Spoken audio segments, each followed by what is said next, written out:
Hello, everybody. Welcome to Presents. Today, we have one of my favorite artists and people, Micheal Chukes, who's known as Chukes. He is a very prolific multimedia artist, predominantly known for his sculptures. Chukes has been collected at several museums. Renowned figures have also collected his works, as well as universities. He recently published a book titled Identity Theft. I'm very excited that we're going to have an opportunity to speak to him about his practice and his social activism. Chooks, welcome. Thank you, Cindy. Thank you for having me. It is a pleasure. So let's just jump in. All right. Chooks, I said a little bit about you, but that does not begin to cover your entire oeuvre, your entire beingness, not just as an artist, but as a human. Can you tell us a little bit about yourself in terms of your art and why you create art? I have to create art, Cindy. The first time I understood what the meaning of art was as a very young child, I won't really go into the whole detail of that, but there was two choices. I think the first was academics, because my older brother, he would always tell me about what I was going to be learning when I went to school. And he's 16 months older than me. My older brother was brilliant. He was extremely intelligent and knew all of the things that education was supposed to teach us. And I would kind of come home and listen to he and my mother talk about his homework and whatnot. And it terrified me because I just didn't understand it. I mean, it honestly, it terrified me. And I'm like, am I ready for this? I'm surprised to hear that. Apologies for interjecting because you're such a thoughtful and deep thinker. So it's a bit of a surprise, but it's always illuminating when we learn new depths about people. Well, yeah, this is not something I share with a lot of people, but I think it's important because I had to stop and understand why I was so afraid and terrified of school, because I just didn't understand the whole aspect of having to read and write and arithmetic. It just didn't equate in my young mind at that time, the importance of what that was all about. Now, of course, I was able to get through it, but the only outlet I had was the creative aspect of my life, because every time there was something creative going on with me, it's like a light bulb went off and I immediately knew how to deal with that. I could express myself to any kind of creative process. And I say creative because art wasn't really in my vocabulary at that time. As a very young 5, 6, 7, 8, 9, 10-year-old, I really didn't understand what art was. I knew a little bit about it, but I didn't know the extent of what art could be. But I knew that whole creative process was something that I gravitated towards. And when I mentioned my older brother, I would do all of these art projects, and I love my brother, but he couldn't draw a stick figure. But he's like one of my biggest fans. But his thing was academics and sports, and my thing was the creative aspect. And so I realized throughout the years that energy went into my creativity. Energy, it wasn't supposed to go into the academic aspect of my life at that time. Later on, it did. Much later in life, mainly in my college years, is when I really start to understand the importance of education and academics. But what kept me going was the art. The art is what drew me through that, and athletics too, because I did get a scholarship to college to run track and field. So I started becoming very good in athletics as well. But art is the sole purpose of which has guided me through life from a young child up to where I'm at right now. When you talk about this guidance, there's this creative force, this divine will that is channeled through you when you create. And as you do that, was there something specific within art that you wanted to create? Was there a specific theme that interested you, or you were just creating what came to your spirit as you began your journey? Whatever I could get my hands on, Cindy. I mean, there was just so many things as a child that that surrounded me. My mind just never shuts off. the creative energy just never shuts off. It's always there. So as this wonderful childhood I had and seeing all of these incredible things around me, I tell this story about a friend of mine, Billy. Billy had these tinker toys. He just had boxes of them. And all of the kids in our neighborhood would go to Billy's house and we'd have all these ideals of what we were going to build with these tinker toys. We would start, and then little by little, there'd be like 10 kids. But by the end of the day, I would be the only one left in Billy's house. I would spend all day in there just building stuff with these tinker toys. And then when I finished, all of the kids would come back to Billy's house and see what I created. Now, as a child, I really didn't understand it or anything like that. It's like, but we were actually critiquing, I was not even knowing I was being critiqued. But the beautiful thing about that was one day I was out playing in this field that my father told me not to go play in, and I cut my leg really bad. When I got back home from the hospital, I remember the door knocking, and I knew it was Billy because I knew his knock. My mother went to go answer the door, and she told Billy, well, Michael's all right. He can't come out and play. Then there was a silence, and my mother walked back in the room, and she's like, here, Billy gave you this. I opened it up, and it was a box of tinker toys. And that hit me. I was 7 or 8 years old, and that was really profound because that's what made me realize that people were actually watching what I was doing, and they knew how much it meant to me. That was a very profound moment. And I'm so happy that I was aware of that, because it's those key triggers in life that make you realize that this is something that is going to be a part of your life, this whole creative process. That's just beautiful, particularly because you were only 7 years old, and yet you had that moment of awareness. Some of us don't have those moments of awareness until we're in our teenage years or our 20s. So that's inspirational. Thank you for sharing that. You're welcome. It's been really amazing to look at your body of work because it is so diverse. You have funk.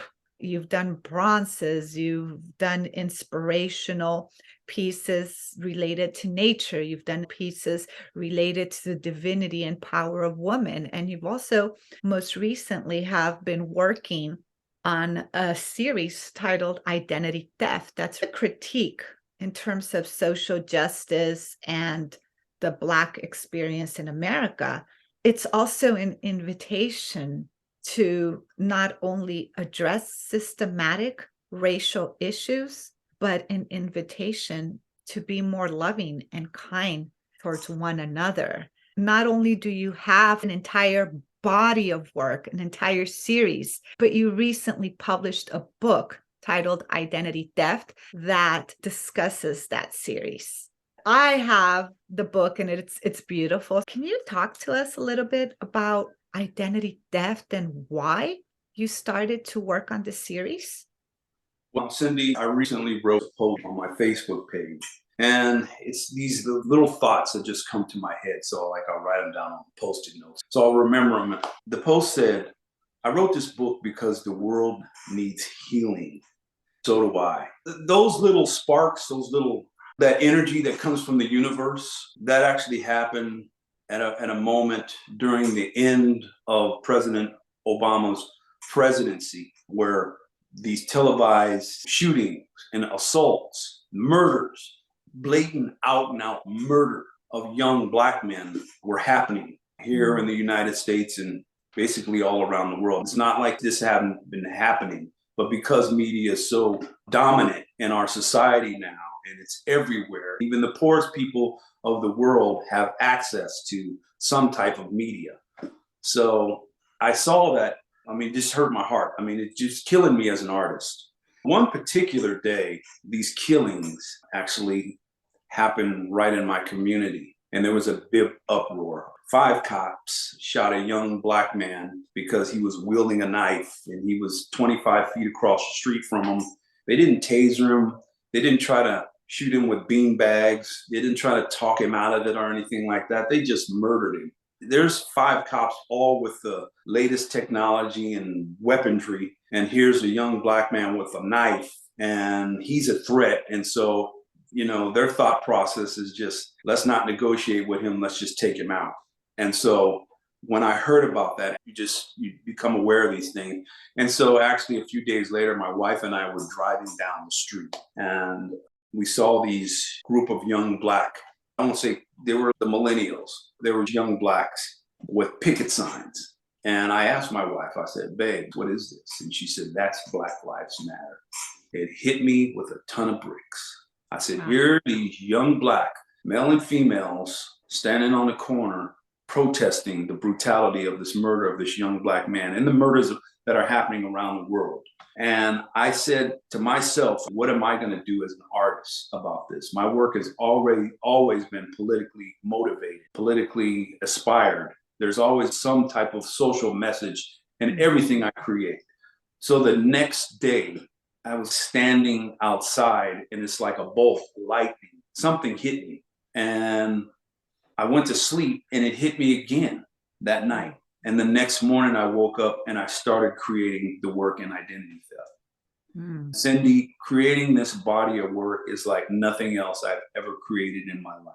There's a clarity that happened to me while I was creating this work like nothing on earth has ever hit me. And that is the spiritual aspect of the creative process. I'm not trying to preach to people about, art and spirituality or anything like that. But for me, I have never had anything in my life that profound happen to me where I started creating a body of work in the short amount of time that I did with identity theft, with the clarity that I've created. And I wrote about a lot of this in the book, so you know about it, because the names came to me in the same vision. I would go to sleep and boom, I would create a piece and didn't have a name for it. And the next day, the name would come, or a vision would come in my head. And I said, you're going to create this. And the next day I'd create it, or you're going to paint this image. And the next day I would create it. I create very fast, but I was creating work in a time that it's like there was no time. I don't even remember that time that much. And then not only creating it, Cindy, starting to write about this work, which is something I really don't do. I don't really write. I'm always writing little things down because it's part of who I am. But I started writing down my dictation about this book, not knowing that it was going to evolve into this, but I did start writing it down and it did evolve into this book. That's just beautiful. And for our listeners and viewers who are not familiar with this body of work, I'd like to say a little bit about it, having become rather intimate with it over the years, watching the series grow and evolve and having collaborated with you in the past, Chukes. This body of work, and I'm going to play on a stereotype to subvert it, is not an angry Black man screaming, I'm pissed off, correct? It is not that. Well, Cindy, that's that whole Cambridge analysis mentality that, that tells the world, oh, here's the old angry Black guy. Here's the angry Black man again. Well, you know what, Cindy? Honestly, I am an angry Black man. I'm a very angry Black man. My heart is just totally ripped apart and just broken. But that anger has to be channeled in a positive direction. It must be channeled. That is why so many of us are being killed, because not only are we angry Black men, there are angry white men out there and angry men in general of all different nationalities that don't know how to channel that information or believe what society says about a certain person, and that objective causes that other person that they've been told lies about their whole life and don't understand anything about them or their culture or themselves. And then that's when you pull that trigger and you wind up shooting and killing that young man because of that ignorance, bigotry, and that angry person that's inside of you that you've been brainwashed into believing that this person's life means nothing. Right. And that's why this book is so important, because my book, it tells you the God's honest truth from the inception of when I started writing it. I didn't pull any punches because, Cindy, once you pull that trigger, you can't reach out and pull that bullet back. Right. This is why it's so powerful that you said you did this because the world is in need of healing. They And are. I think the power behind this body of work is that pain that you're transforming and transmuting to bring about healing. When you look at this body of work, there's some pieces that make your heart just feel like it's clenching, such as target practice. That's a pregnant woman with a target on her belly. But then there's also beautiful pieces like this piece that is right here next to me for those of you that are able to see this in person, which is elegance, which is all the beauty of Black culture and Black women. This body of work is this intersection where it shows us those ugly aspects of our culture and humanity, but also gives us hope with beauty, with the promise of healing if we take a moment to embrace our humanity. I think that's something that's important, and that's why this body of work is interesting. So I'm very grateful that you created it. Well, Cindy, you're being very humble, because when I started to create this work, you were one of the first persons that I contacted, and you wrote the foreword for the catalog I did, and you were very instrumental in the book in general. You designed the book, put identity theft together. I mean, you created the narrative, how the book is designed. I mean, you put me in touch with Angel Rodriguez to do the graphics of the book. So, I mean, your name is, a very strong and very important part of the dynamics of this book. But let me just go further in saying that about the importance of identity theft, creations from a social conscience. That's the title of the entire book. In writing this book, when the universe taps into you and you know it's right, it brings you the right people. And the beautiful thing about this book is the different nationalities that went into creating this book. I mean, your nationality, I mean, you have 3 different nationalities, different parts of, the world involved in your creation, which is beautiful. Thank you. You're welcome. My editor, she's a white woman, and my wife got me the editor, the publisher. He's a white man. His wife is Chinese. Angel Rodriguez, he goes by Mexican. And that wasn't something that was planned, because I did actually hear these voices in my head when I was talking about this book saying, you only need to let Black people be a part of this book. And I'm like, you're missing the point. This book isn't just for Black people. If I'm writing the book just for Black people, then I don't even need to write it. This book is for the world. It's for the world to see and hear. I don't target just one audience. I'm a Black man. Isn't that enough? I'm really happy you said that, because the way forward is through our shared humanity, and that we can be allies with one another. Absolutely. We don't have to be in competition with one another. We can really feel, and I really genuinely mean this, feel our shared humanity, and that creates impact. There's something that happened during the process of writing this book with my editor, Christine Steele, who is a white woman. She has been editing for 25 years or so, and she's president of her editing association. She's deep. She's really good. I mean, she's excellent. So she wrote my wife, because my wife, being a librarian, just has all these incredible connections. And by the way, the book is dedicated to my wife, because without her, this book just would not have happened. She's the one that holds me together. She really does. But anyway, while I was writing, she says, you need to get an editor. She says, I'm not going to edit this book for you. You need a professional editor. And I'm like, okay, who do you have in mind? So she came back with Christine Steele. So I thought in my mind, I'm going to be very interested to see how Christine is going to react to what I'm writing as a white woman. I really want to know her perspective, but I'm not going to ask her. I'm going to see what happens. So the first draft of Identity Theft, I sent it off to her. And a few days later, when she got to start editing the book, my wife calls me and she says, I want you to read something. Instinctively, I knew that this was Christine's rebuttal on or response to what I've written. And I was like, I knew this was going to happen. Okay, I want to see what she has to say. Christine said, I've been editing for 25 years.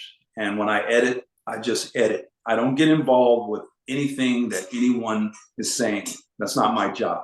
She said, but after reading this is the first time that I've ever got emotional reading the words from anyone that I edited work from. Then I would get these little letters from her as she would read more that I gave to her. She says, I've been lied to my entire life and I'm pissed off.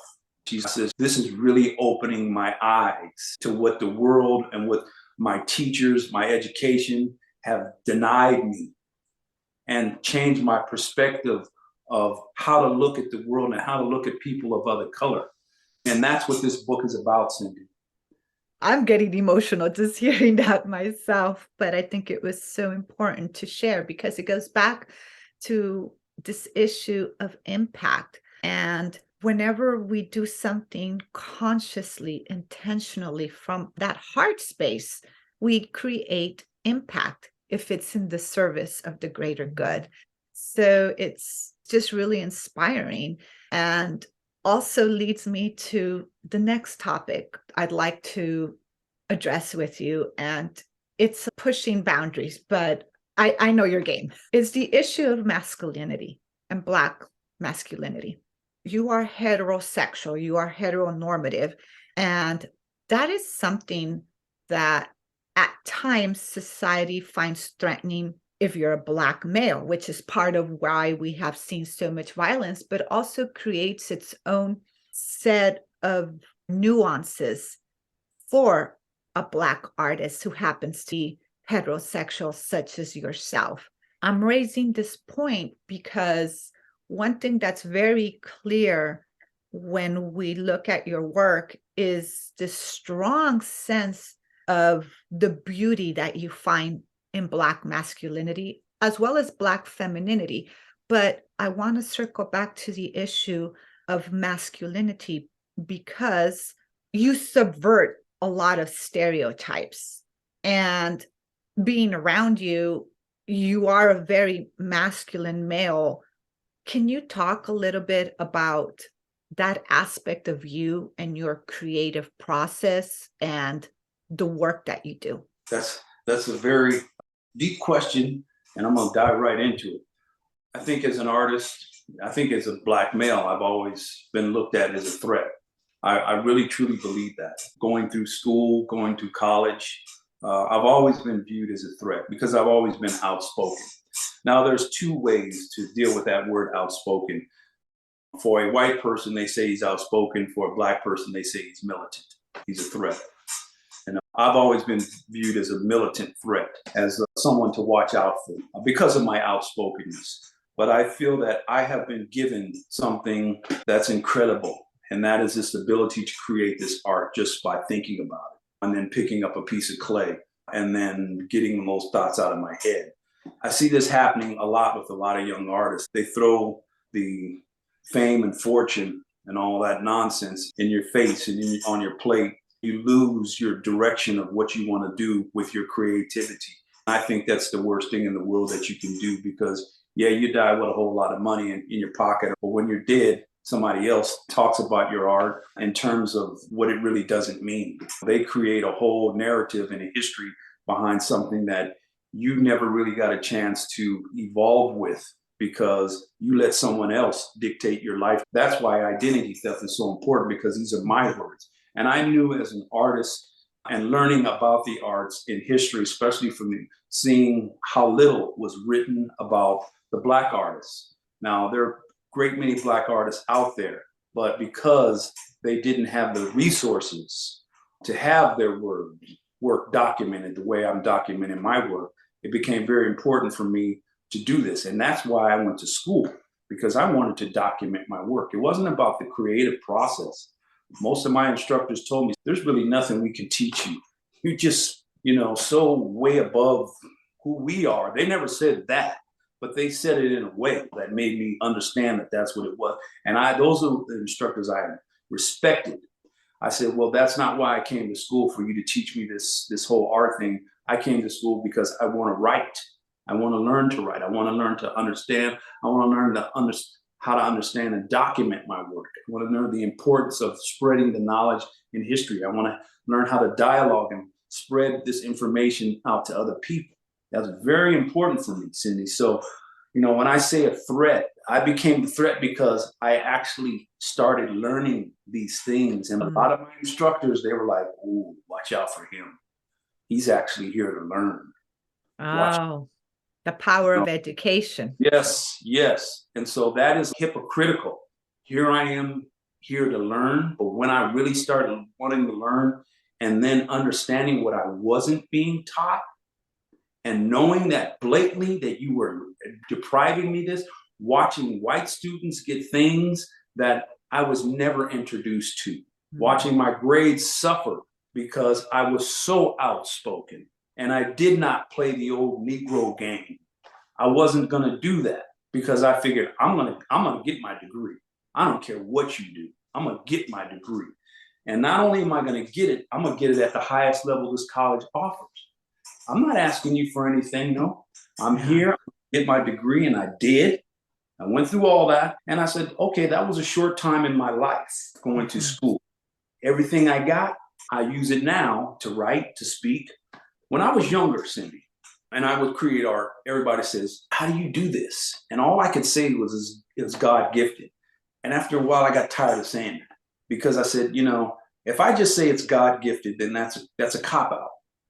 That's not giving credit to my mother, my father, my brother, my wife, my daughter, my grandchildren, to teachers, to people like yourself, all these people that the universe, the world brings to you. If you just say it's God gifted, you're denying all the other people that have helped you. You really are. So the gift it's like, yeah, it's God gifted, but God gave you all these people around you. And you have to give them credit for helping you become the person that you are. And that's why I said, I got to get past it. That's why school was so important to me. So I could get past that whole God-gifted thing, express without just saying it's God gifted, and let people know why I create and the importance of the creative process. That's powerful. I'm very happy you said that, and happy is not the right word. I will rephrase and say, I am inspired and I feel it in my heart when you say that it's people in addition to it being God gifted, because we forget that we don't get anywhere alone.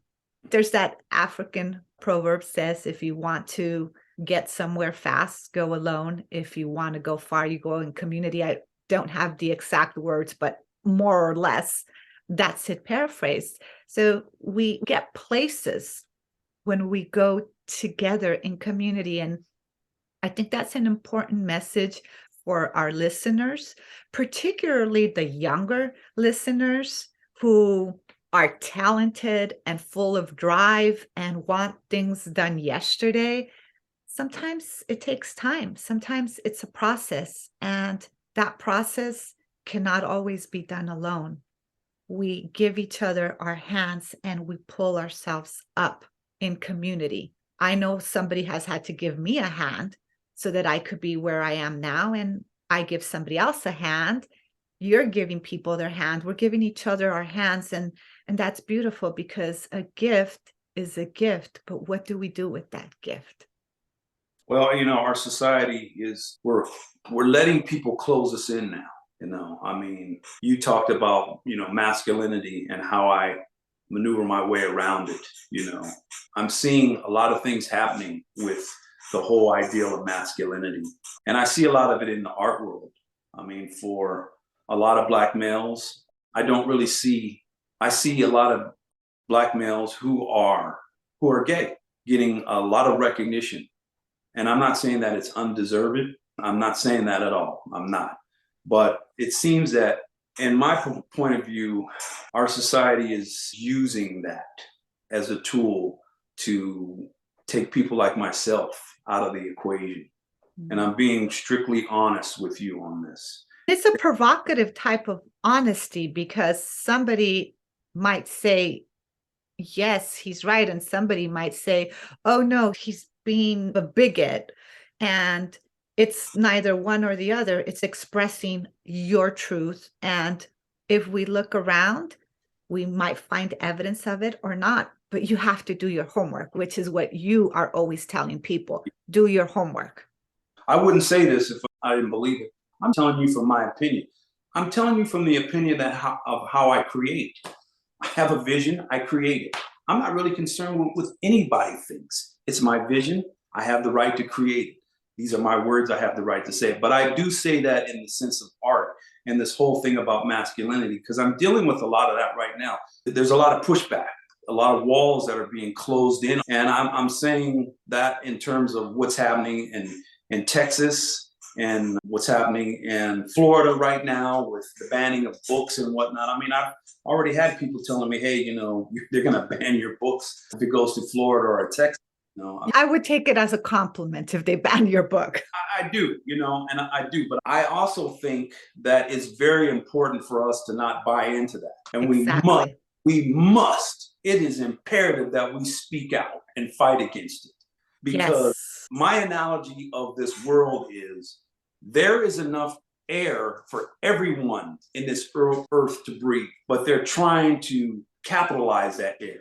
If I may interject, that's part of what identity theft is about, the commercialization of Black culture in its various manifestations. It's not the whole body of work, but it's very pivotal to your work, this idea, this capitalization, playing with it like a marionette. I think it's important that you are addressing these issues. For those of you that are becoming curious, buy the book, read it, and open up to a new perspective. If I may backtrack on this idea of masculinity, and I know I opened up this can of worms, and I was pushing it, not necessarily to get one type of answer or another, but with the intention of shedding light on the importance of being true to your masculinity. And that's something that we see in your art.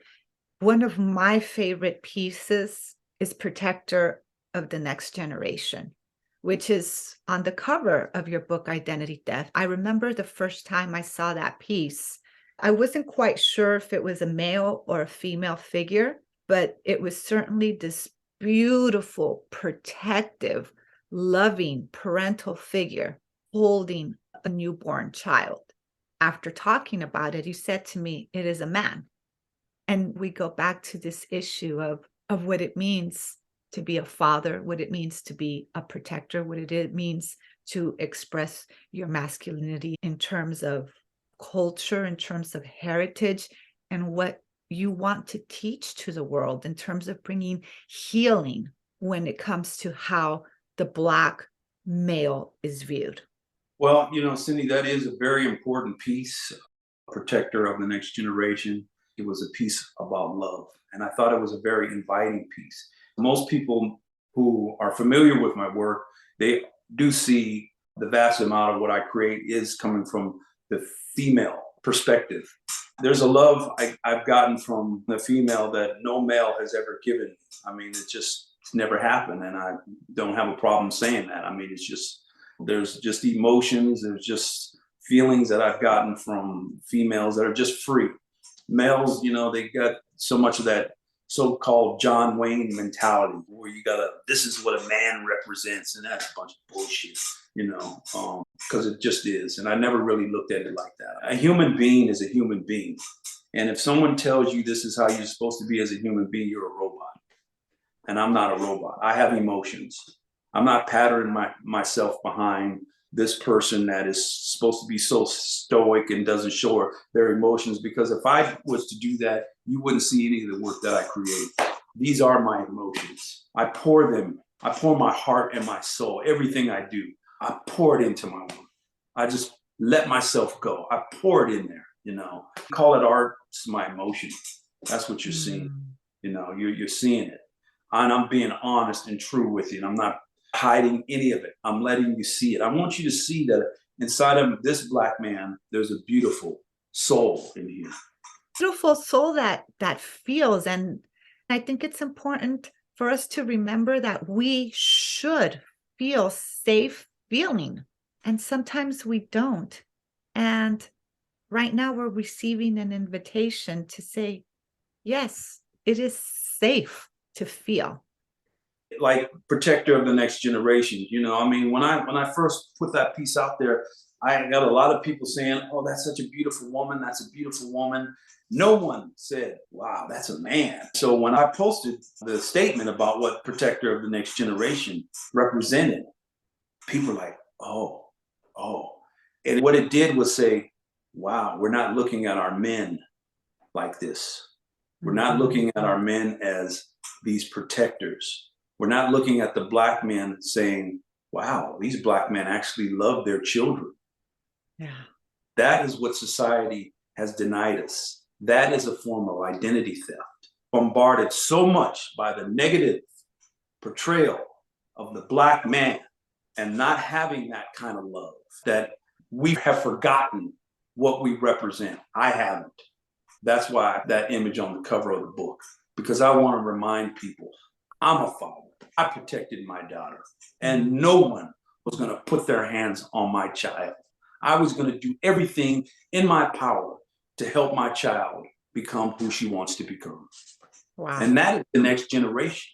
We need to go back to that. We need to stop letting the media tell us who we are. And that's why it's so important to be true to ourselves and who we are, whether we're a woman, a man, somebody that's a little more fluid, whoever you are. It's not about telling you what you should be, other than just be true to you. Yeah. And Yeah. and that brings us back to being human, because if we cannot embrace our own humanity, who we are, if we cannot love ourselves for who we are, whatever the color of our skin is, our hair, how can we love the other? So much of the challenges and bigotries we see in society, in my humble opinion, is because we don't have enough self-love, not an egotistical self-love, but a self-love that recognizes our shared humanity. I'm grateful that you're opening a lens into your heart and your spirit for the world to see you and know you through your art. It's beautiful art. It has many layers, many textures to it. As someone that does know your art, I would like to invite all of our listeners and viewers to go to your website, to buy the book, to do it with an open mind and an open heart. Chukes, where can somebody go to get more information? You can always Google Chukes, Chukes, or if you'd like to purchase my book, you go to chukesartbooks.com and take you right to my website where you can purchase the book. Social media is so powerful now. All you have to do is Google Chukes. And You also have a very active Instagram account for people that like that method, where you post many beautiful videos and photos of your artwork. that's my assistant. I can't take credit for what she does. She comes to my studio and videos. She's one of the few that I allow to come in here and do this. I hate to say that, but she pestered me for almost 2 years to come in here and let her video my work. And finally, I'm like, okay, go ahead and do it. But this is my grounds on how you have to do this, and then I'll let you do your thing. I don't tell her what to do. But I just said, this is what I'd like. And she respected that. She's done that. As a result, she's done very well with Instagram. So I'm pleased in that sense. She has done a magnificent job. I follow your Instagram account, and I'm always filled with joy when I see some of the videos and posts that are highlighting whether it's past work or current work. Chooks, it's been an absolute honor and pleasure having you on Presence today. Before we close, is there any advice that you would like to share with a rising leader or a rising artist that you think might help them on their journey? You must be true to yourself. It's very important that you're true to yourself. You cannot let society label you. You can't be afraid of what society is trying to do with you, especially the creative mind, because they're trying their hardest to shut us down. What they're saying about us has no substance. Think about this now, what I'm about to say. Just think very hard about this. Imagine a world with no creativity. It's like staring into space with nothing in it. And they're trying to take that away from us. They're trying to redirect our minds to nothingness so that they can control us and tell us what we need to see, hear, or think about. You can't do that to a human being. Don't be weak. Be strong. Stand up and believe in who and what you are and what you represent. Tell the truth. Thank you.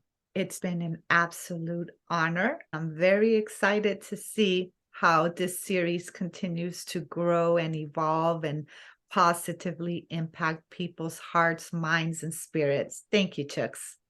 Thank you, Cindy.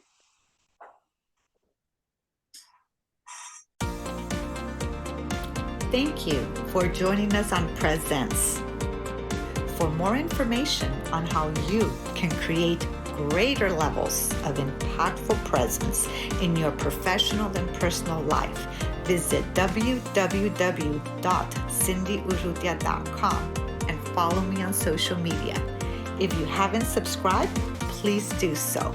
Feel free to post a comment and we'll read it on the show.